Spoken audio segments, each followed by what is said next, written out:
ॐ श्री गणेशाय नमः। ॐ श्री सरस्वत्यै नमः।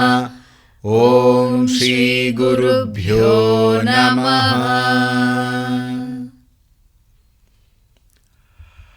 ॐ सदाशिवसमारम्भां शङ्कराचार्यमध्यमाम् अस्मदाचार्यपर्यन्तां वन्दे गुरुपरम्पराम्। ॐ श्री सद्गुरुभ्यो नमः।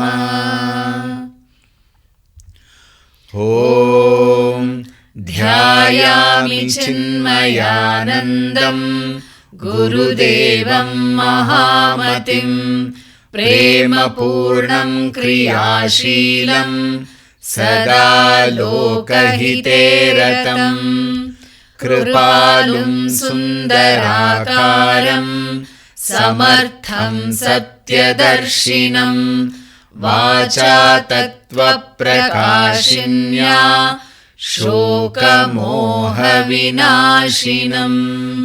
ॐ श्री चिन्मय सद्गुरवे नमः।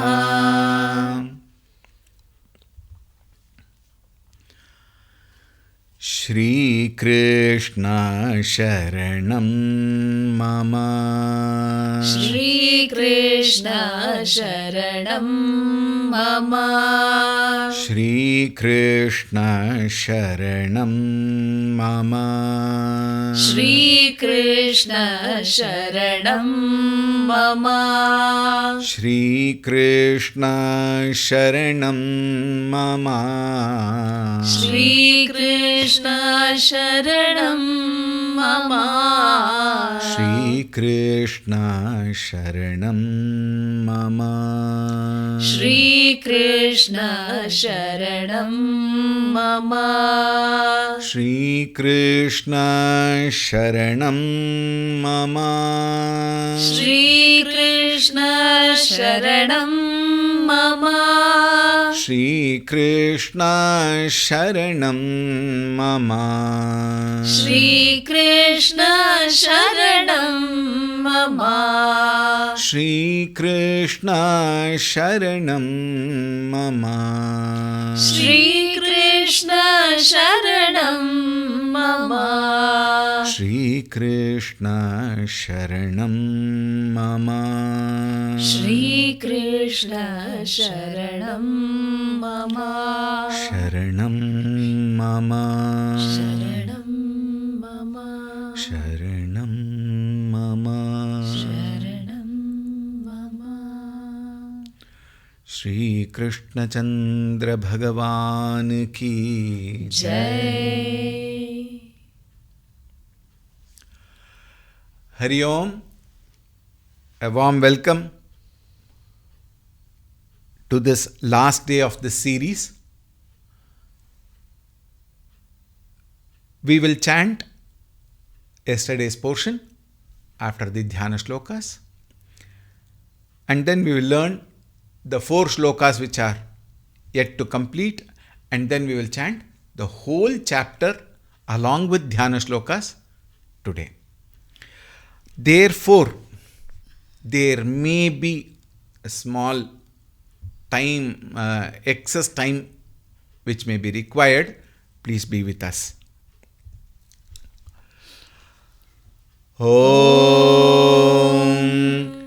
Yam Brahma Varunendra Rudra Marutah Stunvanti Divyaistavaihi Vedai Sangapadakramopaniषदैः गायन्ति यं सामगाः ध्यानावस्थिततद्गतेन मनसा पश्यन्ति यं योगिनः यस्यान्तं न विदुःसुरासुरगणाः देवाय तस्मै नमः। देवाय तस्मै नमः। ॐ श्रीपरमात्मने नमः। अथ प्रथमोऽध्यायः। ॐ एतान्न हन्तुमिच्छामि घ्नतोऽपि मधुसूदन। अपि त्रैलोक्यराज्यस्य हेतोः किन्नु मही कृते।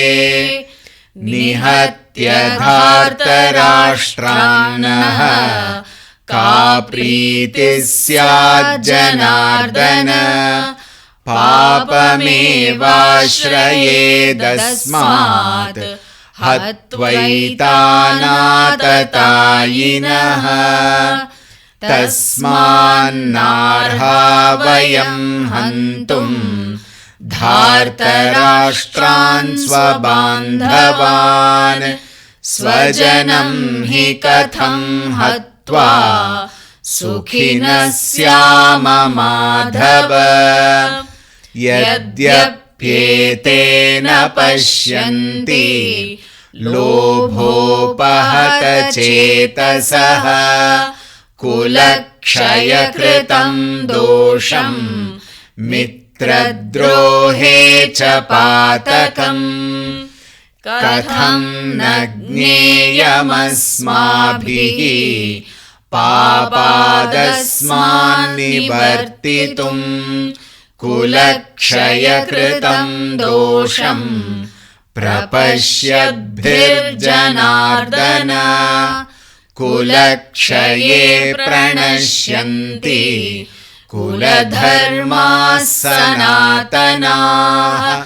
धर्मे नष्टे कुलं कृत्स्नम् अधर्मोऽभिभवत्युत। अधर्माभिभवात् कृष्ण प्रदुष्यन्ति कुलस्त्रियः।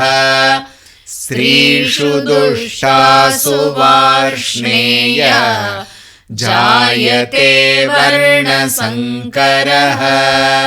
सङ्करो नरकायैव कुलघ्नानां कुलस्य च। पतन्ति पितरो ह्येषां लुप्तपिण्डोदकक्रियाः। Oh, one shloka is left out here.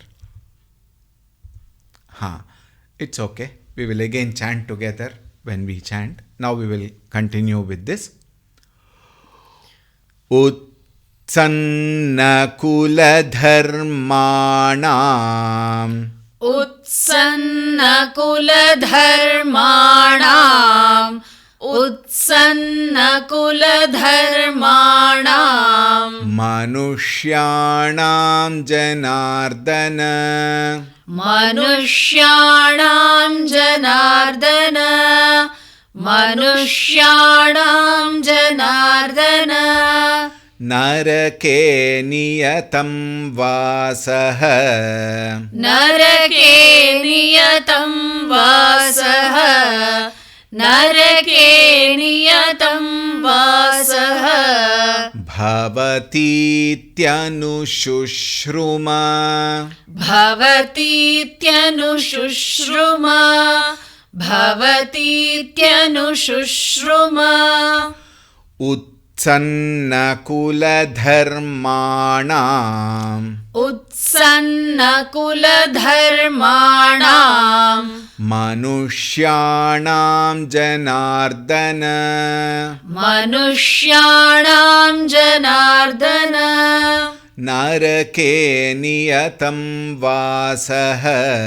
नरके नियतं वासः। भवतीत्यनुशुश्रुम। भवतीत्यनुशुश्रुम। उत्सन्नकुलधर्माणां मनुष्याणां जनार्दन। नरके नियतं वासः। भवतीत्यनुशुश्रुम। उत्सन्नकुलधर्माणां मनुष्याणां जनार्दन नरके नियतं वासः भवतीत्यनुशुश्रुमा अहो बत महत्पापम् अहो बत महत्पापम् अहो बत महत्पापम् कर्तुं व्यवसिता वयम् कर्तुं व्यवसिता वयम् कर्तुं व्यवसिता वयम् यद्राज्यसुखलोभेन यद्राज्यसुखलोभेन यद्राज्यसुखलोभेन हन्तुं स्वजनमुद्यताः हन्तुं स्वजनमुद्यताः हन्तुं स्वजनमुद्यताः अहो बत महत्पापम् अहो बत महत्पापम् कर्तुं व्यवसिता वयम् कर्तुं व्यवसिता वयम् यद्राज्यसुखलोभेन यद्राज्यसुखलोभेन हन्तुं स्वजनमुद्यताः हन्तुं स्वजनमुद्यताः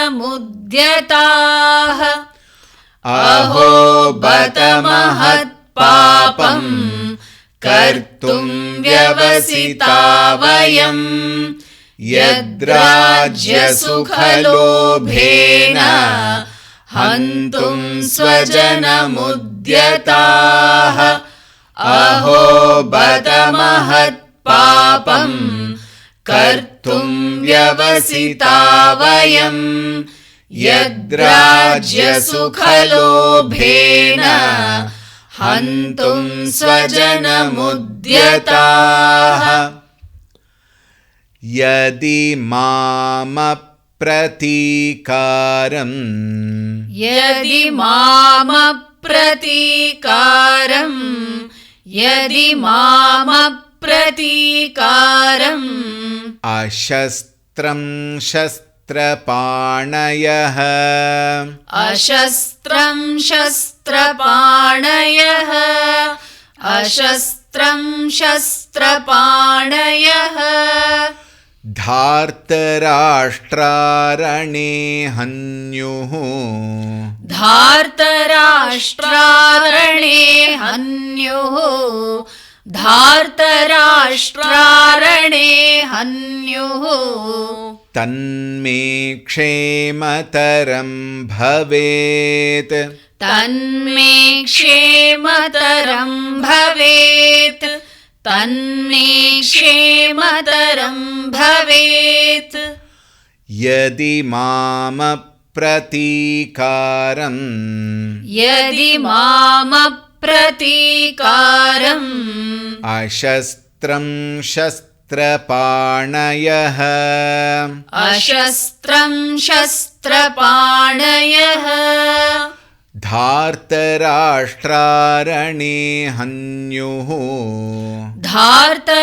धार्तराष्ट्रारणे हन्युः तन्मे क्षेमतरं भवेत् तन्मे क्षेमतरं भवेत् यदि मामप्रतीकारम् अशस्त्रं शस्त्रपाणयः धार्तराष्ट्रारणे हन्युः तन्मे क्षेमतरं भवेत् यदि मामप्रतीकारम् अशस्त्रं शस्त्रपाणयः धार्तराष्ट्रारणे हन्युः तन्मे क्षेमतरं भवेत् संजय उवाच संजय उवाच एवमुक्त्वा मुक्त्वार्जुनः संख्ये एवमुक्त्वार्जुनः संख्ये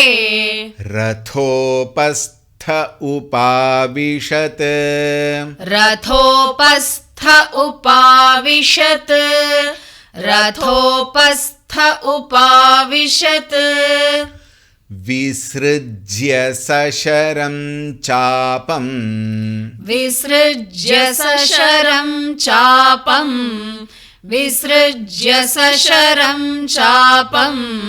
शोकसंविघ्नमानसः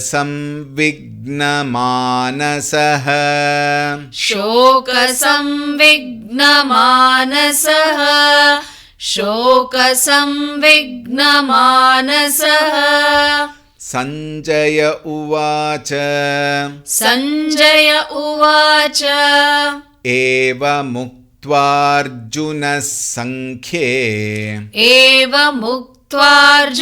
संख्ये रथोपस्थ उपाविशत् विसृज्य सशरं चापम्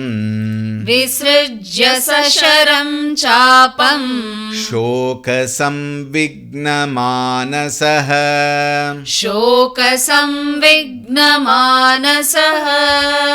संजय उवाच एवमुक्त्वार्जुनः संख्ये रथोपस्थ उपाविशत् विसृज्य सशरं चापम् शोकसंविघ्नमानसः संजय उवाच एवमुक्त्वार्जुनः संख्ये रथोपस्थ उपाविशत् विसृज्य सशरं चापम् शोकसंविघ्नमानसः. Every chapter concludes with a concluding verse. Otherwise, there is 47 shloka in the first chapter. Now we have the concluding verse. This will be repeated in all the chapters with the small change of the which chapter and what is the chapter. Om Tat Saditi. Om Tatsaditi. Shrimad Bhagavad Gitasu.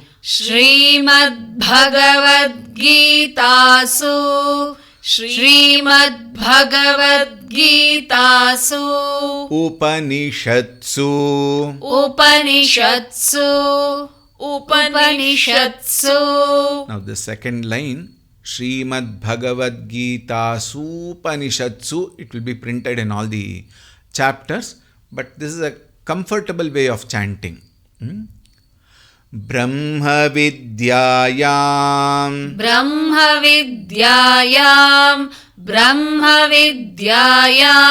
Yoga Shastre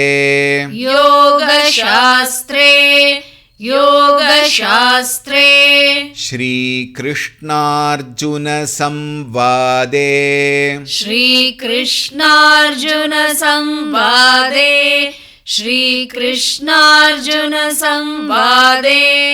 Till here it is common to all the chapters. Arjuna Vishada Yogo Nama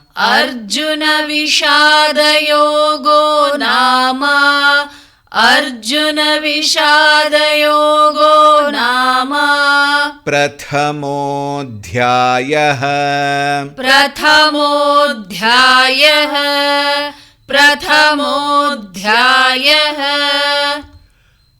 We will chant together. Om Tat Saditi. Shrimad Bhagavad Gitasu Upanishatsu Brahma Vidyayam Yoga Shastre Shri Krishna Arjuna Samvade Arjuna Vishada Yogo Nama प्रथमोऽध्यायः। ॐ तत्सदिति श्रीमद्भगवद्गीतासु उपनिषत्सु ब्रह्मविद्यायां योगशास्त्रे श्रीकृष्णार्जुनसंवादे अर्जुनविषादयोगो नाम प्रथमोऽध्यायः. Today's portion. All right. Please chant together. दोषैरेतैः कुलघ्नानां वर्णसङ्करकारकैः उत्साद्यन्ते जातिधर्माः कुलधर्माश्च शाश्वताः. उत्सन्नकुलधर्माणां मनुष्याणां जनार्दन नरके नियतं वासः भवतीत्यनुशुश्रुमा. अहो बत महत्पापं कर्तुं व्यवसिता वयं यद्राज्यसुखलोभेन हन्तुं स्वजनमुद्यताः. यदिमामप्रतीकारम् अशस्त्रं शस्त्रपाणयः धार्तराष्ट्रारणे हन्युः तन्मे क्षेमतरं भवेत्. सञ्जय उवाच एवमुक्त्वार्जुनः सङ्ख्ये रथोपस्थ उपाविशत्. विसृज्य सशरं चापं शोकसंविघ्नमानसः. ॐ तत्सदिति श्रीमद्भगवद्गीतासु उपनिषत्सु ब्रह्मविद्यायां योगशास्त्रे श्रीकृष्णार्जुनसंवादे अर्जुनविषादयोगो नाम प्रथमोऽध्यायः. Before we take up the complete chanting, now we will chant only the first chapter because there is short of time. So we will chant only the first chapter. Dhyana shlokas, you may please practice yourself. I hope you have been practicing that. I must offer my salutations to Param Pujya Gurudev, who was a great inspiration for all of us to learn this Bhagavad Gita. And we have taken up this step to make it popular, to make it known, to bring it as a sadhana in the maximum number of people. That is why this particular task was taken. And we are very, very grateful to Kumari Priyanka Kashyap and Srimati Shilpa, who have been coming every day morning at 6:30 for the recording. What you see is the premiered version of the chanting.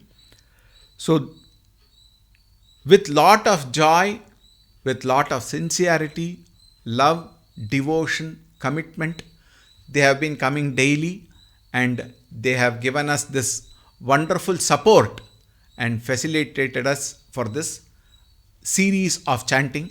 So, on behalf of Sadhana Mandira and all of you, I thank them to have been with us. We will be involving many more people. The idea is to give more opportunities to everybody and inspire them to learn the Bhagavad Gita. Therefore, every series you will find two people who will be facilitating us. And the first very series We chose them all the more because of their commitment to Sadhana Mandira and for learning. So thanking them, I invoke Param Pujya Gurudev, Bhagavan's blessings on both of them, and I am sure all of you too will wish them well in their profession. With these words, we will now chant only the first chapter. Alright, together we will chant and conclude, and after that maybe 2-3 announcements I will make, and then we'll conclude the series. Now we will chant the first chapter. Om Shri Paramatmane Namaha. Atha Prathamodhyayah. Dhritarashtra Uvacha. Dharmakshetre Kurukshetre Samavetaayuyutsavah Mamakah Pandavaschaiva Kimakurvata Sanjaya. Sanjaya Uvacha Drishtva tu Pandavanikam Vyudham Duryodhanastada Acharyamupasangamya Raja Vachanamabravit. Pashyaitam Panduputranam Acharya Mahatim Chamum Vyudham Drupadaputrena Tava Shishyena Dhimata. Atra Shura Maheshwasaha Bhimarjuna Samayudhi Yuyudhano Viratascha Drupadascha Maharatha Drishtaketuschekitanaha Kashirajascha Viryavan Purujit Kunti Bhojascha Shaibyascha Narapungavaha Yudhamanyuscha Vikrantaha Uttamaujascha Viryavan Saubhadro Draupadeyascha Sarva eva Maharathaha Asmakam tu Vishishtaye Tan Nibodhadvijottama Nayaka Mama Sainyasya Sanyartham Tan Bravimite.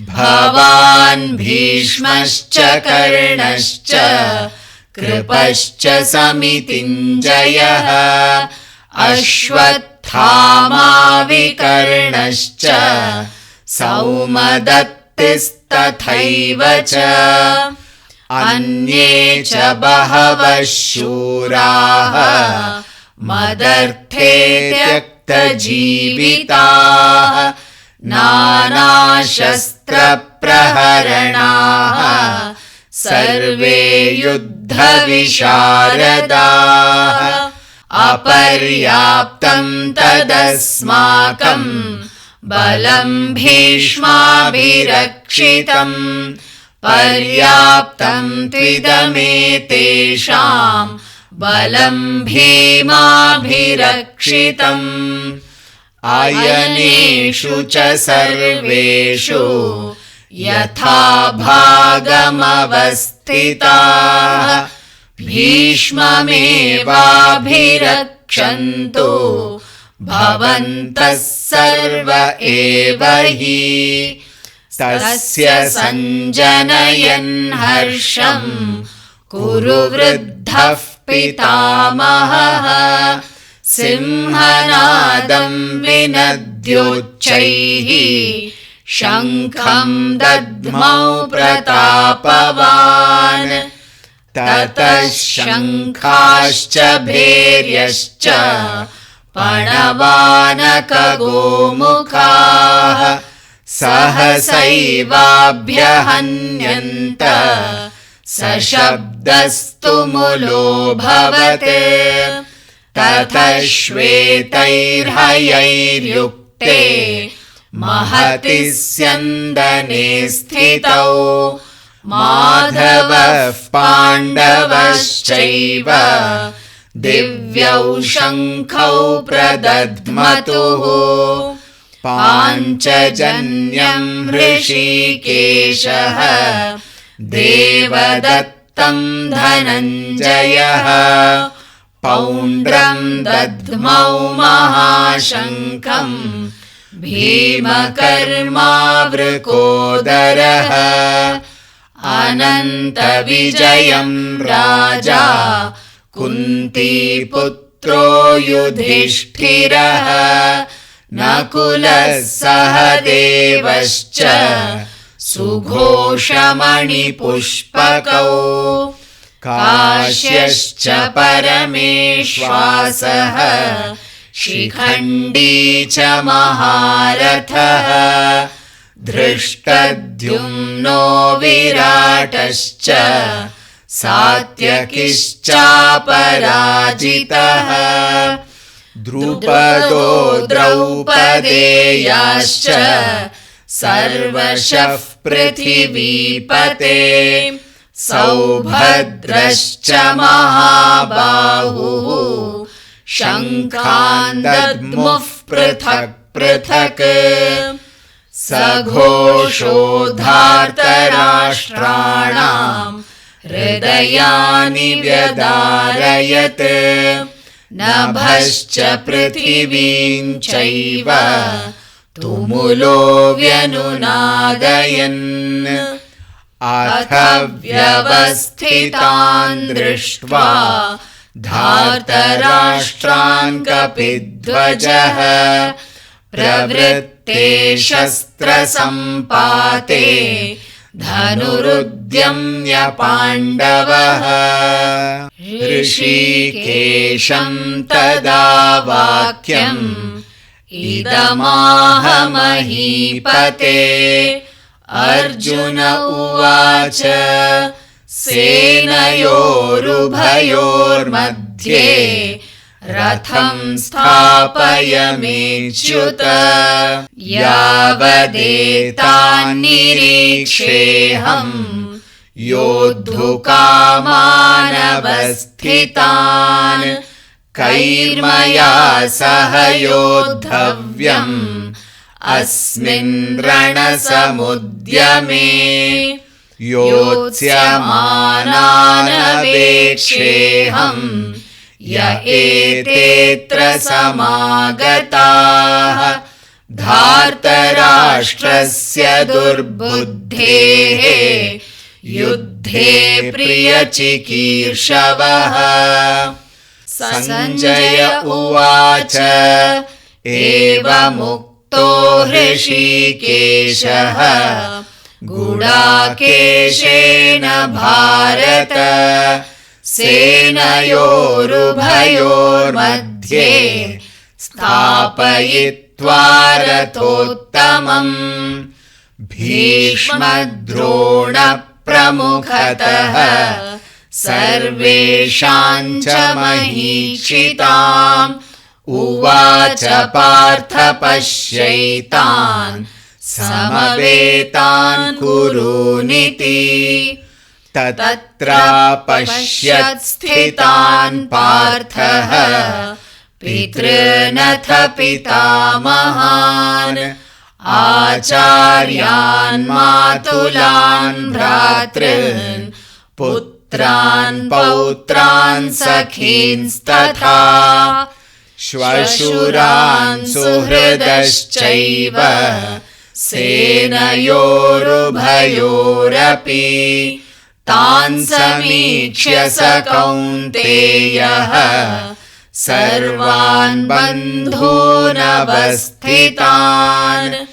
कृपया परयाविष्टः विषीदन्निदमब्रवीत् अर्जुन उवाच दृष्ट्वेमं स्वजनं कृष्ण युयुत्सुं समुपस्थितम् सीदन्ति मम गात्राणि मुखं च परिशुष्यति वेपतुश्च शरीरे मे रोमहर्षश्च जायते गाण्डीवं स्रंसते हस्तात् त्वक्चैव परिदह्यते न च शक्नोम्यवस्थातुं भ्रमतीव च मे मनः निमित्तानि च पश्यामि विपरीतानि केशव न च श्रेयोनुपश्यामि हत्वा स्वजनमाहवे न काङ्क्षे विजयं कृष्ण न च राज्यं सुखानि च किं नो राज्येन गोविन्द किं भोगैर्जीवितेन वा येषामर्थे काङ्क्षितं नः राज्यं भोगाः सुखानि च त इमेव स्थिता युद्धे प्राणान् त्यक्त्वा धनानि च आचार्याः पितरः पुत्राः तथैव च पितामहाः मातुलाः श्वशुराः पौत्राः श्यालाः सम्बन्धिनस्तथा एतान्न हन्तुमिच्छामि घ्नतोऽपि मधुसूदन अपि त्रैलोक्यराज्यस्य हेतोः किन्नु मही कृते निहत्य धार्तराष्ट्रान्नः का प्रीतिः स्याज्जनार्दन पापमेवाश्रयेदस्मात् हत्वैतानाततायिनः तस्मान्नार्हा वयं हन्तुं धार्तराष्ट्रान् स्वबान्धवान् स्वजनं हि कथं हत्वा सुखिनः स्याम माधव यद्यप्येतेन पश्यन्ति लोभोपहत चेतसः कुलक्षयकृतं दोषं मित्रद्रोहे च पातकम् कथं न ज्ञेयमस्माभिः पापादस्मान्निवर्तितुं कुलक्षयकृतं दोषं प्रपश्यद्भिर्जनार्दन कुलक्षये प्रणश्यन्ति कुलधर्माः सनातनाः धर्मे नष्टे कुलं कृत्स्नम् अधर्मोऽभिभवत्युत अधर्माभिभवात् कृष्ण प्रदुष्यन्ति कुलस्त्रियः स्त्रीषु दुष्टासु वार्ष्णेय जायते वर्णसङ्करः सङ्करो नरकायैव कुलघ्नानां कुलस्य च पतन्ति पितरो ह्येषां लुप्तपिण्डोदकक्रियाः दोषैरेतैः कुलघ्नानां वर्णसङ्करकारकैः उत्साद्यन्ते जातिधर्माः कुलधर्माश्च शाश्वताः उत्सन्नकुलधर्माणां मनुष्याणां जनार्दन नरके नियतं वासः भवतीत्यनुशुश्रुम अहो बत महत्पापं कर्तुं व्यवसिता वयं यद्राज्यसुखलोभेन हन्तुं स्वजनमुद्यताः यदि मामप्रतीकारम् अशस्त्रं शस्त्रपाणयः धार्तराष्ट्रारणे हन्युः तन्मे क्षेमतरं भवेत्। सञ्जय उवाच एवमुक्त्वार्जुनः सङ्ख्ये रथोपस्थ उपाविशत् विसृज्य सशरं चापं शोकसंविघ्नमानसः। ॐ तत्सदिति श्रीमद्भगवद्गीतासु उपनिषत्सु ब्रह्मविद्यायां योगशास्त्रे श्रीकृष्णार्जुनसंवादे अर्जुनविषादयोगो नाम प्रथमोऽध्यायः। It has taken longer time because of the last day. I am sure you will understand and accept the limitation. Thank you very much for inspiring us for all our programs, though not only just for this particular series, for all the programs. Your support has been very, very meaningful, useful, supportive in all aspects.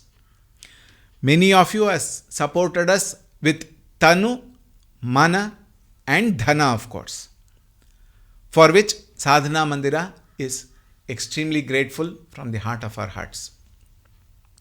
I am sure all of you will help us in one more way. That is to share this information with as many people as possible. Please ask them to visit our YouTube channel and study the first chapter if they had not joined. All other programs are also there in the YouTube channel. And those who join afresh may please subscribe our channel so that you get the notification. Half an hour before our programs, you will get the notification whenever we start our program. And you just have to press the notification. This is a simple thing, of course, all of us know about it. With that, we come to the close of the first series. Anyway, it is late. 1 minute, we will take the name of Bhagavan, which we take at the beginning and conclude the series. Please join us. Repeat after me.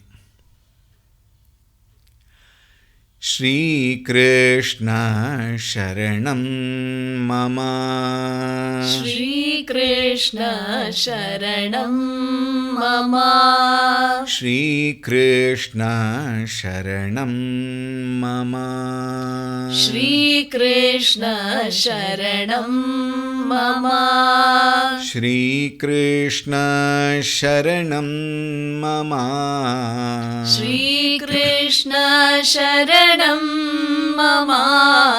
Shri Krishna Sharanam Mama.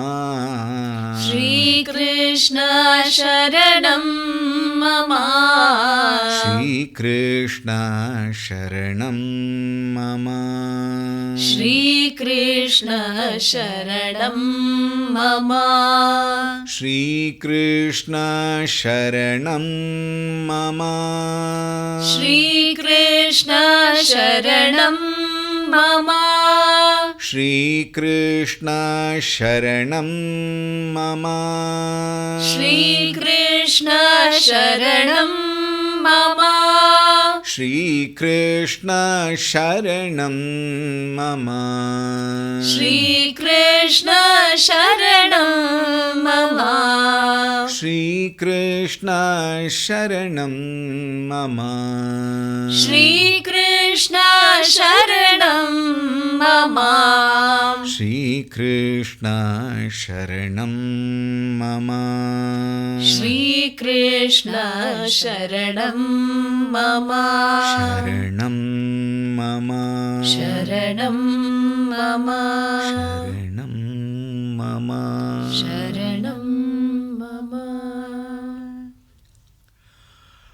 ॐ शान्ति शान्ति शान्तिः हरिः ॐ श्रीगुरुभ्यो नमः हरिः ॐ Thank you. Hari Om.